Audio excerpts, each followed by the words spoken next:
नमस्कार। कार्यक्रम कोरोना केयरमा यहाँलाई हार्दिक स्वागत छ। प्रत्येक साता प्रसारण हुँदै आएको यस कार्यक्रममा हामीले कोरोना भाइरसको जोखिम न्यूनीकरणमा भइरहेका प्रयास र कोरोना संक्रमणबाट कसरी बच्न सकिन्छ भन्ने लगायतका विषयमा छलफल गर्दै आएका छौँ। यसै सिलसिलामा आज हामीले कोरोना महामारीबाट सिर्जित मानसिक समस्या र बच्ने उपायका विषयमा छलफल गर्नेछौँ। यसका लागि आज हामीसँग हुनुहुन्छ मानसिक अस्पताल पाटनका वरिष्ठ मनोचिकित्सक वासुदेव कार्की।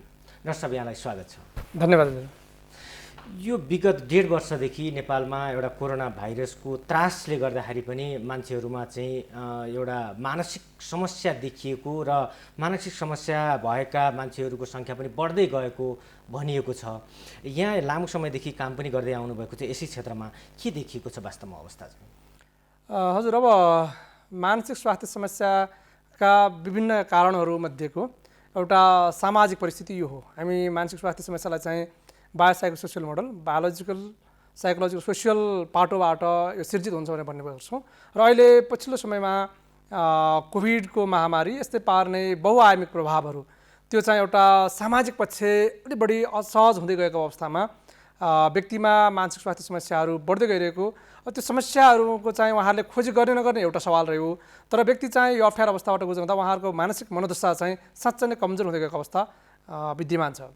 यो विगतको तुलना गरेर हेर्दाखेरि जस्तो कोभिड हुनुभन्दा अगाडिको अवस्था र अहिले यो पछिल्लो अवस्थामा चाहिँ के फरक पाइन्छ? अब हामीसँग यस्तो तुलनात्मक अध्ययन त भएको छैन, तर हामीलाई भर्खरै आजभन्दा 1 वर्ष अगाडि त्यो कोभिड हुनुभन्दा जस्ट अगाडिको तथ्याङ्क चाहिँ हामीले राष्ट्रव्यापी अध्ययनको तथ्याङ्क हामीसँग छ। जस्तै हामी राष्ट्रिय मानसिक स्वास्थ्य सर्वेक्षण 2077 भनेर बुझ्ने गर्छौँ। त्यति बेलाको तथ्याङ्कले पनि मानसिक स्वास्थ्यको समस्या हाम्रो देशमा विद्यमान छ, बेकराल छ भन्ने कुरा देखिएको छ। र त्यसपछि भएका फाटफुट अध्ययन, कतिपय सवालमा हाम्रै आफ्नै अनुभव, कतिपय सवालमा व्यक्तिहरूबाट राखिरहेका जिज्ञासा र यसको एउटा अर्को मानसिक स्वास्थ्यको एउटा इन्डिकेटर जुन चाहिँ आत्महत्या हो, त्यो आत्महत्याको दरलाई पनि हेर्दाखेरि चाहिँ यो कोभिड इन्फेक्सनको यो पेन्डेमिक पछाडि वास्तव मानसिक स्वास्थ्य समस्या नेपालमा बढेको छ, जसको अन्तर्गत आत्महत्याको दर पनि बढिरहेको छ। मानिसमा यो मानसिक स्वास्थ्य समस्या चाहिँ किन हुन्छ?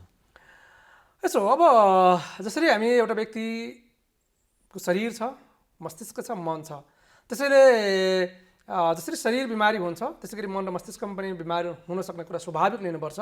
अघि मैले निवेदन गरे अनुसार नै मानसिक स्वास्थ्यमा प्रभाव पार्ने तत्त्व भनेको बायोलोजिकल कुरा हो, जैविक तत्त्वहरू छन्, मनोवैज्ञानिक तत्त्वहरू छन् र पारिवारिक सामाजिक परिस्थितिहरू छन्। त्यसैले गर्दा एउटा व्यक्ति मानसिक हिसाबले कतिसम्म कुन हदसम्म स्वस्थ रहन्छ भन्ने कुरा पनि यिनै विषयबाट गाइडेड हुने भए त्यो व्यक्तिको एउटा आनुवंशिक चरित्र कस्तो, ऊ जन्मदाखेरि उसलाई भएको पोषणको कुरा, उसले रोगहरू के लागेनन्, त्यसपछि ऊ जिन्दगीमा चलिरहँदा पनि उसलाई कुनै दुर्ग रोगबाट अगाडि बढ्नु परेन, टाउकोमा चोटपटक लागेको छैन। र अझ मिहिन तरिकाले भन्दा चाहिँ टाउको भित्र रहेको जुन मस्तिष्क छ, मस्तिष्कमा हुने रसायनहरूको उत्पादनको त्यहाँ चाहिँ कतिको सन्तुलित ढङ्गले उत्पादन भइरहेको छ। यो चाहिँ एउटा जैविक तत्त्व रह्यो।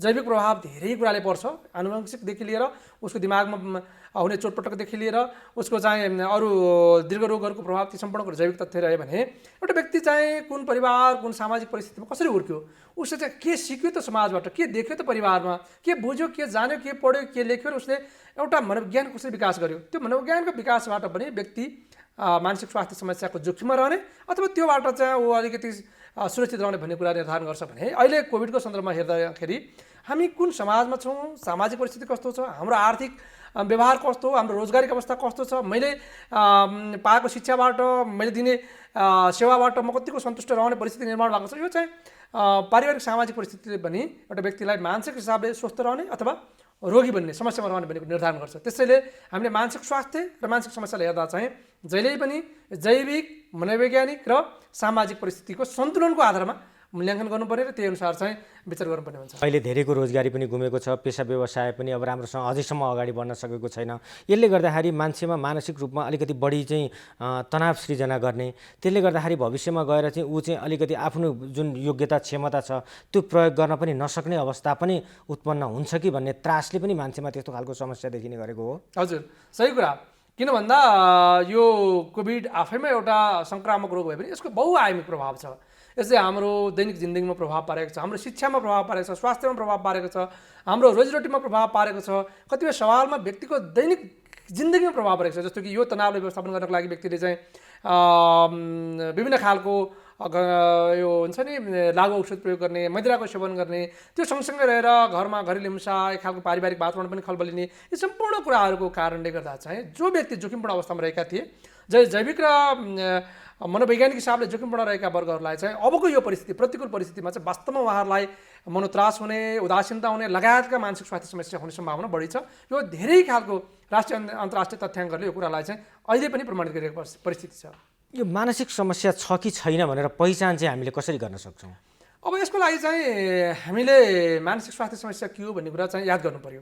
यसो के भनिन्छ भने मानसिक स्वास्थ्य समस्या भनेको व्यक्तिको विचार, भावना र व्यवहारमा आउने परिवर्तन, त्यो परिवर्तन एउटा निश्चित अवधिसम्म परिवर्तन भइरह्यो र त्यो परिवर्तित व्यवहार, विचार र भावनाले व्यक्ति आफू अथवा उसको परिवार, उसको समग्रमा नजिककोलाई प्रभाव पार्यो, नकारात्मक प्रभाव पार्यो भने त्यो मानसिक स्वास्थ्य समस्या हो। त्यसैले गर्दा हाम्रो नियमित भावना, विचार, व्यवहार त रहिरहन्छन्, यसमा आएको परिवर्तन र यसले एउटा अवधिसम्म चाहिँ त्यो रहिरह्यो र त्यसले चाहिँ व्यक्तिको अरू आफ्नो जिम्मेवारी, परिवार र आफ्नो जुन एउटा मनोभावनामा चाहिँ नकारात्मक प्रभाव पार्यो यो मानसिक स्वास्थ्य समस्या हो। त्यसैले गर्दा यी कुरालाई चाहिँ मिहिन तरिकाले जान्न, बुझ्न, बुझाउन सक्यौँ भने को व्यक्ति मानसिक स्वास्थ्य समस्या त गुज्रिरहेको हो, को व्यक्ति चाहिँ स्वाभाविक एउटा असहज परिस्थितिको सामान्य प्रतिक्रिया हो। किन भन्दा कोभिड लगायतका धेरै परिस्थिति असहज हुँदा हामीले प्रतिक्रिया गर्छौँ, त्यो त दुःख लाग्नु स्वाभाविक छ। त्यो दुःख चाहिँ लामो समयसम्म रहिरह्यो, त्यसले चाहिँ हाम्रो विचार, व्यवहार र भावनामा परिवर्तन ल्यायो र त्यसले चाहिँ हाम्रो पारिवारिक, सामाजिक परिस्थिति र आफ्नो कार्यक्षमतामा पनि नकारात्मक प्रभाव पार्यो। त्यति बेला चाहिँ हामीले जान्नुपर्छ कि यो कतै मानसिक स्वास्थ्य समस्या पो हो कि भनेर बुझ्नुपर्ने र त्यही अनुसार खोजी गर्नुपर्ने हुन्छ। डाक्टर साहब, यहाँले भन्नु पनि जुन मान्छेले व्यवहार परिवर्तन गर्छ, अलिकति जुन पहिला जुन गर्दै आएको व्यवहारमा धेरै नै परिवर्तन भयो भने जस्तो कस्तो खालको व्यवहार चाहिँ एउटा सामान्य मान्छेले गर्न थाल्यो भने चाहिँ यसलाई चाहिँ मानसिक समस्या छ है भनेर बुझ्ने त? अब व्यवहारमा आउने परिवर्तन चाहिँ रोग अनुसारको फरक फरक छ। जस्तो कि अब एउटा उदासीनता, डिप्रेसन भएको व्यक्तिको व्यवहारमा आउने परिवर्तन भनेको अब ऊ काम गर्ने, हिजो अत्यन्तै जोस, जाँगर, खुसी र उमङ्गको साथ काम गर्ने व्यक्ति अब त्यो काममा उसको मनले रुचाएकै काममा पनि उसको रुचि हुँदैन, ऊ त्यो काममा उसको ढिलापन, सुस्तता अनि कतिपय अनिच्छा त्यो व्यवहारमा त्यो खालको देखिन्छ।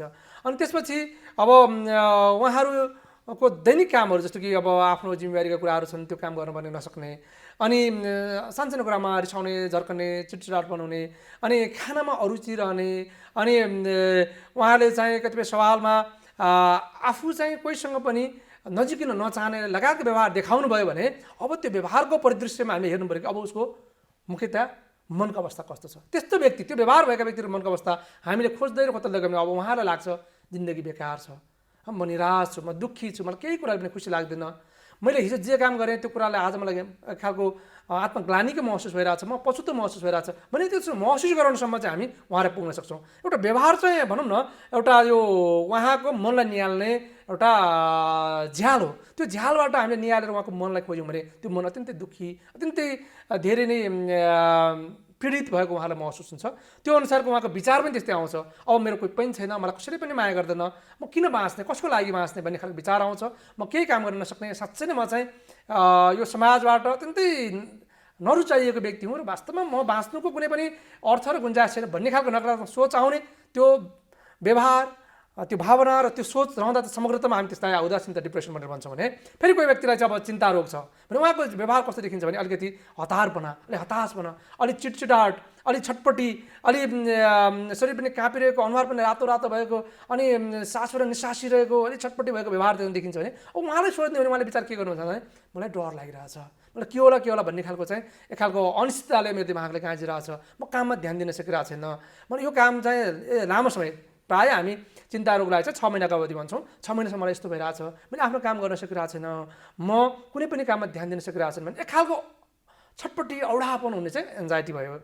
अनि फेरि अर्को अब विक्षिप्त अवस्था भयो। त्यो विक्षिप्त अवस्था भएको व्यक्ति चाहिँ आफ्नो स्वास्थ्य, आफ्नो अवस्थाको बारेमा उहाँहरू जानकार नै हुनुहुन्न। अब उहाँहरूको व्यवहार कस्तो हुनसक्छ, उहाँहरू आफ्नो शारीरिक सरसफाइ नगर्ने, होइन, कसैसँग पनि एउटा राम्रोसँग सम्बन्ध कायम गर्न नसक्ने, एक्लै टोलाएर बस्ने, कतिपय सवालमा एक्लै हाँस्ने, बोल्ने, अनि त्यस्तै हाउ गर्ने जस्तो व्यवहार देखिन्छ। अब त्यो व्यवहारलाई हेरेर अब हामीले उहाँहरूको विचारलाई हेर्ने भने चाहिँ उहाँहरूको विचारमा चाहिँ एक खालको अत्यन्तै दृढ भ्रमहरू आइरहेको हुनसक्छ।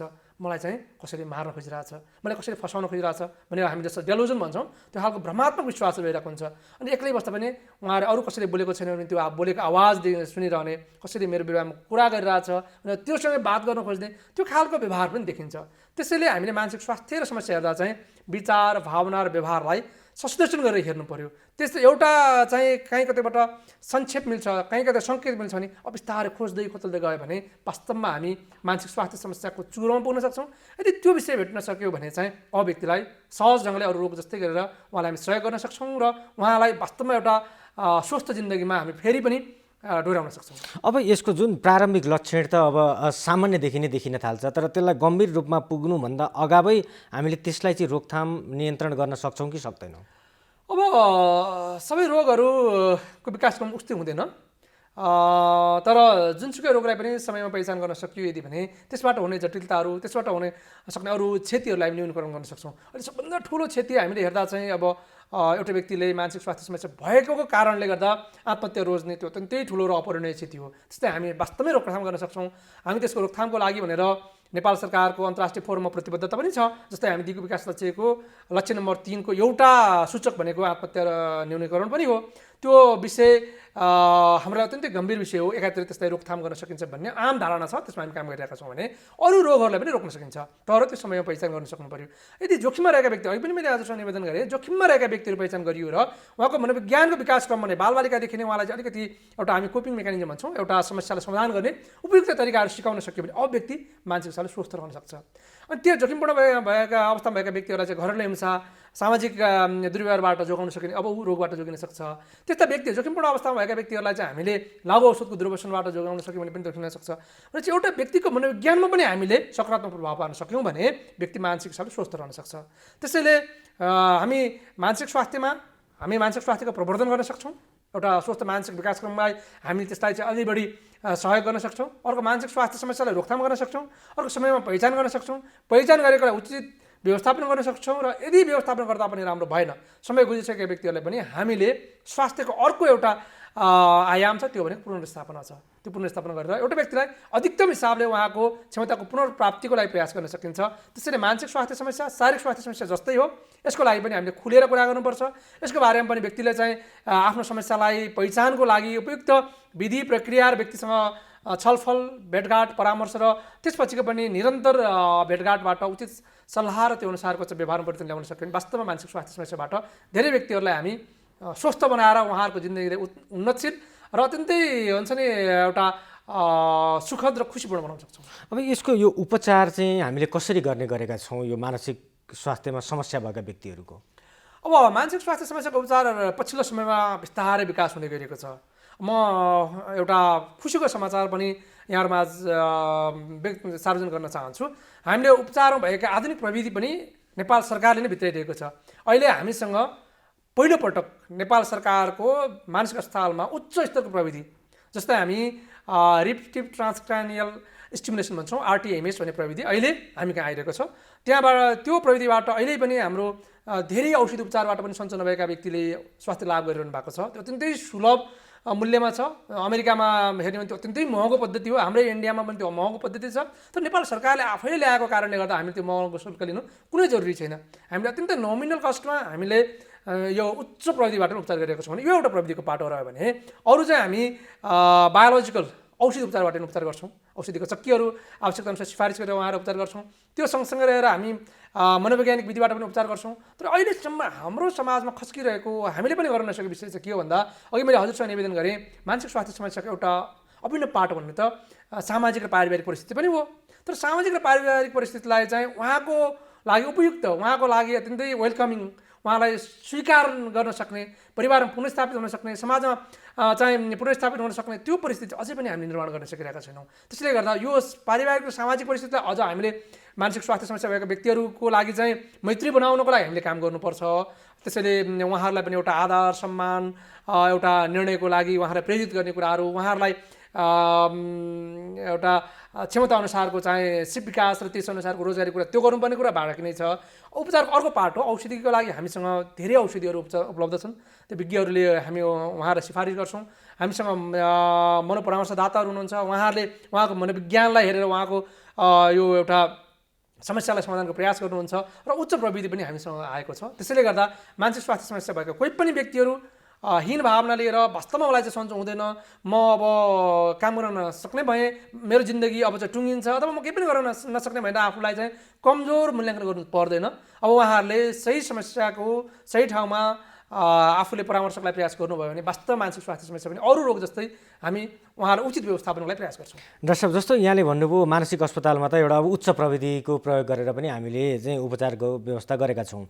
तर अहिले गाउँ-गाउँमा पनि यो कोभिडका कारणले गर्दाखेरि धेरै मान्छेमा मानसिक समस्या देखिएको छ। उनीहरूलाई उचित परामर्शको नै आवश्यकता बढी देखिन्छ। अहिलेको नेपालको सन्दर्भमा हेर्ने हो भने प्रत्येक स्वास्थ्य संस्थामा गएर कुनै पनि व्यक्तिले आफ्नो त्यो मानसिक समस्याका बारेमा उचित परामर्श लिन सक्ने अवस्था छ कि छैन? यसको लागि हामीले नेपाल सरकारको तर्फबाट विगत 4 वर्षदेखि प्रयास गरिरहेका छौँ। हामीले 2074 सालमा हजुरले भनेकै विषयलाई सम्बोधन गर्नको लागि अन्तर्राष्ट्रिय मापदण्डको आधारमा अन्तर्राष्ट्रिय अत्यन्तै सफल प्रयासहरूलाई हाम्रो सन्दर्भमा सान्दर्भिक बनाउँदै सामुदायिक मानसिक स्वास्थ्य कार्यक्रम भनेर हामीले त्यो कार्यक्रम तयार गरेका छौँ। त्यो कार्यक्रम अन्तर्गत चाहिँ हामी समुदायमा रहेका स्वास्थ्य कर्मीहरूलाई चाहिँ तालिम दिन्छौँ, आधारभूत मानसिक स्वास्थ्य सेवा सम्बन्धी तालिम दिन्छौँ, जसमा चाहिँ उहाँहरूले तालिम पाइसकेपछि उहाँहरूलाई 11 प्रकारका औषधिहरू सिफारिस गर्ने एउटा अधिकार पनि प्रत्यार्जन गर्छौँ। त्यो भइरहँदा चाहिँ समुदायमा त्यो औषधि पनि निःशुल्क उपलब्ध छ, अहिले पनि उपलब्ध छ। हामी सङ्घले त्यो औषधि खरिद गरेर राखेका छ। प्रदेशलाई अहिलेको आर्थिक वर्षमा हरेक 7 प्रदेशलाई औषधि खरिदको लागि सङ्घबाट बजेट विनियोजन भएको छ भने स्थानीय सरकारले पनि जहाँ कार्यक्रम कार्यान्वयन भएको छ त्यो ठाउँमा उहाँहरूले त्यो औषधि खरिद गर्न पाउनुहुन्छ भने त्यो औषधि त्यहाँ रहन्छ, तालिमप्राप्त स्वास्थ्यकर्मी त्यहाँ रहनुहुन्छ भने त्यहाँ सेवा उपलब्ध छ। तर यो सैद्धान्तिक पक्ष यसो हुँदाहुँदै पनि व्यवहारिक पक्ष चाहिँ म आफैले पनि महसुस गरेको छु, म आफै पनि देशका धेरै ठाउँमा गएको छु, तर नागरिकले महसुस हुने गरी त्यो कार्यक्रम हामी पुर्याउन सकिरहेका छैनौँ। त्यसलाई अहिलेको समयमा जुन कोभिडको परिप्रेक्ष्यमा हामीले त्यसलाई जोड्नको लागि भनेर हामीले प्रविधिलाई पनि साथ लियौँ। विगत वर्षमा हामीले टेलिमानसिक स्वास्थ्य कार्यक्रम भनेर पनि सञ्चालन गऱ्यौँ, जसमा चाहिँ हामीले डोटी र इलाम जिल्लालाई जोडेर त्यहाँका स्वास्थ्य कर्मीलाई तालिम दिने, त्यसपछि उहाँहरूले समुदायमा बिमारीको उपचार गर्ने र अप्ठ्यारोहरू केही छ भने हामीसँग सम्पर्क गर्ने, त्यो भनेर उहाँहरूसँग हामीले त्यो खालको काम पनि गऱ्यौँ। र अहिले हामी दोलखा, डोटी र इलामलाई त्यो प्रविधिसँग जोडेर पनि काम गर्दैछौँ। त्यसैले गर्दा प्रयासहरू भएका छन्। अहिले पनि 42 जिल्लामा हामीले सामुदायिक मानसिक स्वास्थ्य कार्यक्रम गरेका छौँ। तर हाम्रो प्रयास भन्दा पनि नागरिकले महसुस त गर्नु पऱ्यो नि त कार्यक्रमको लाभ त। तर नागरिकको स्तरबाट महसुसीकरणमा चाहिँ म आफैले पनि त्यो अवलोकन गरेको छु। त्यसमा चाहिँ अझै पनि हामीले राम्रो गरेका छौँ। आजको मानसिक स्वास्थ्य चाहिँ हरेक नागरिकको घर दिन प्रयास छौँ भनेर खुसी हुने अवस्था छैन, तैपनि हाम्रो प्रयास निरन्तर छ। डाक्टर साहब, अब यो सङ्कटको अवस्थामा चाहिँ अलिकति मान्छेमा सकारात्मक सोचको विकास गर्नुपर्छ, सकारात्मक भावना सृजना गर्नुपर्छ पनि भनेर पटक पटक भनिन्छ होइन? अब त्यस्तो भावना या त्यस्तो सोचको विकास चाहिँ कसरी गर्ने? अब यो अत्यन्तै सङ्गीन सवाल हो, यो जरुरी छ, अत्यन्तै जरुरी छ, यो साह्रै आवश्यक विषय पनि हो। जरुरी हुँदा नै पनि सहज त छैन। त्यो सकारात्मक सोच र भावना भनेको आजको एउटा घटना, आजको एउटा सिकाइ, आजको एउटा अनुभवले विकास हुने विषय पनि होइन। त्यसैले हामी चाहिँ समग्र विश्वव्यापी हिसाबले के बुझिरहेको छौँ भने सकारात्मक सोच र भावनाको विचारपूर्ण चाहिँ बाल्यकालबाट हुनुपर्छ है भन्ने एउटा अभियान सुरु गरेको छ। जस्तै हामी हेल्पिङ एडल्ट्स थ्राइभ, किशोर किशोरीहरूको चाहिँ हुर्कने प्रक्रियामा नै अत्यन्तै सहजीकरण गर्नुपर्छ भनेर एउटा यो विश्वव्यापी अभियान हो। यो कोभिडभन्दा जस्ट अगाडिको अभियान हो। यो चाहिँ कोभिडले गर्दा यो अभियान अलिकति अल्मलिएको छ।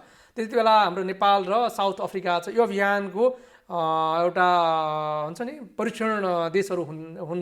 त्यसैले हामी त्यो अभियान सुरुवात गर्ने र बालबालिकाहरूलाई कसरी स्वस्थकर ढङ्गले, उहाँहरूको अघि मैले निवेदन गरेँ, बाल मनोविज्ञानलाई कसरी स्वस्थकर ढङ्गले विकास गर्ने, त्यो विकसित बाल मनोविज्ञानमा विकास भएको व्यक्तिलाई चाहिँ हामी स्वस्थकर जीवनशैली, उहाँहरूको स्वस्थ सोचाइ र सकारात्मक हिसाबले हरेक समस्यालाई लिनको लागि र त्यो अनुसारको कोपिङ मेकानिजम, त्योसँग प्रतिरोध क्षमता विकास गर्नको लागि हामी प्रयास गर्न सक्थ्यौँ। त्यो एउटा पाटो त हाम्रो छँदैछ, त्यो गर्नु नै पर्छ र गरिरहेका पनि छौँ। तर जो आम नागरिक पनि सकारात्मक सोच्नु पऱ्यो। त्यो अत्यन्तै जरुरी विषय के भन्दा हामीले परिस्थितिलाई सही ढङ्गले आकलन गर्न सक्नु पऱ्यो। आजको पेन्डेमिक सबैको लागि साझा हो।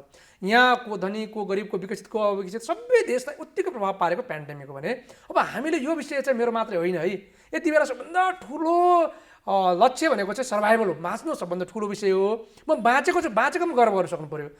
बढी म बिमार नै भए पनि बिमार भयो भने भाइरल डिजिज हो। यो भाइरल डिजिज भने त धेरै जसो भाइरल डिजिज त लक्षण रहित रहन्छन्, करिब करिब कोभिडकै पनि त 85% कोरोना इन्फेक्सन त लक्षण रहित हो भने म यदि इन्फेक्सनै भयो भने म त्रासमा बाँच्नु परेन। भाइरल डिजिज सामान्य हिसाबले पनि त लक्षण रहित हिसाबले सिद्धिन्छ। 85% इन्फेक्टेड व्यक्तिहरू त्यसरी पनि हामी त्रासबाट रहित रहन सक्छौँ।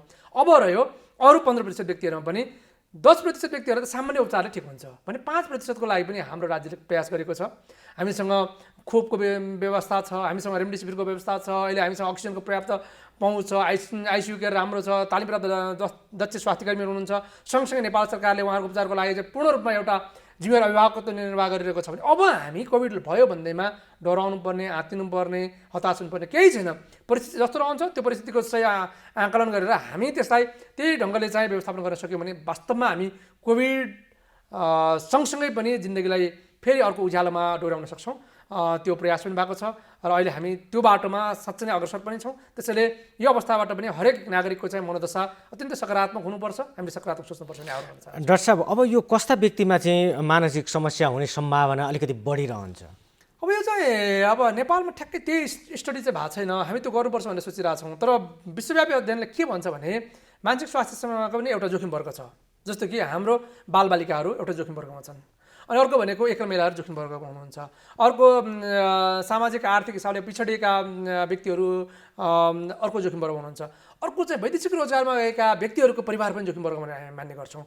अनि अर्को वर्क प्लेस मेन्टल हेल्थ चाहिँ ठुलो इस्यु हो। जस्तो कि हाम्रो जस्तो समाजमा हाम्रो काम गर्ने ठाउँ नै त्यति स्वस्थ नहुन सक्छ, किन हामी ब्युरोक्रेटिक प्र्याक्टिस गर्छौँ जहाँ चाहिँ एक खालको चेन अफ कमान्ड छ, तल तहको कुराहरूको चाहिँ उचित सुनाइ भइदिनु भने त्यहाँ पनि मानसिक स्वास्थ्य जोखिममा छ भनेर त्यो पनि सवाल आइरहेको छ। त्यो सम्पूर्ण सवाललाई चाहिँ हामीले सम्बोधन गर्न लागि यही 2077 साल मङ्सिर 14 गते नेपाल सरकारले राष्ट्रिय मानसिक स्वास्थ्य रणनीति तथा कार्ययोजना तय गरेको छ, स्वीकृत गरेको छ। यो अनुसार अब हामी कार्यक्रम गर्नुपर्छ भनेर हामीले त्यस अनुसार पहल कदमी लिएका छौँ र त्यहाँ जोखिम वर्गहरू हामीले छुट्याएर राखेका छौँ। त्यो जोखिम वर्गलाई चाहिँ विशेष त हामीले ध्यान दिनुपर्छ है। फेरि मैले यहाँ एउटा अर्को तथ्य पनि स्मरण गर्न चाहेँ। त्यो जोखिम वर्ग चाहिँ हिजो आजभन्दा करिब 12 वर्ष अगाडि नै अर्को जोखिम वर्ग भनेर चाहिँ गर्भवती महिला भनेर छुट्याइएको हो। र अझ महिलाहरूको कुरा गर्ने भने एउटा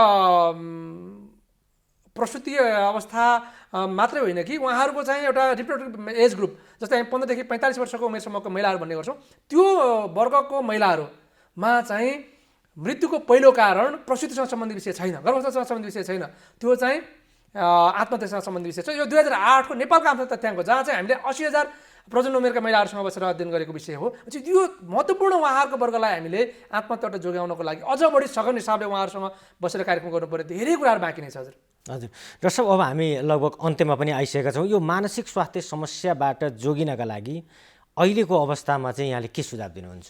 हजुर, अहिलेको परिस्थिति विशेषतः यो कोभिडकै सन्दर्भमा छ। कोभिडको बयो आयामिक असर छ, यस्तै हाम्रो सबै दैनिक जिन्दगीलाई असर पारेको छ। यसले नछोएको कुनै क्षेत्र नै छैन।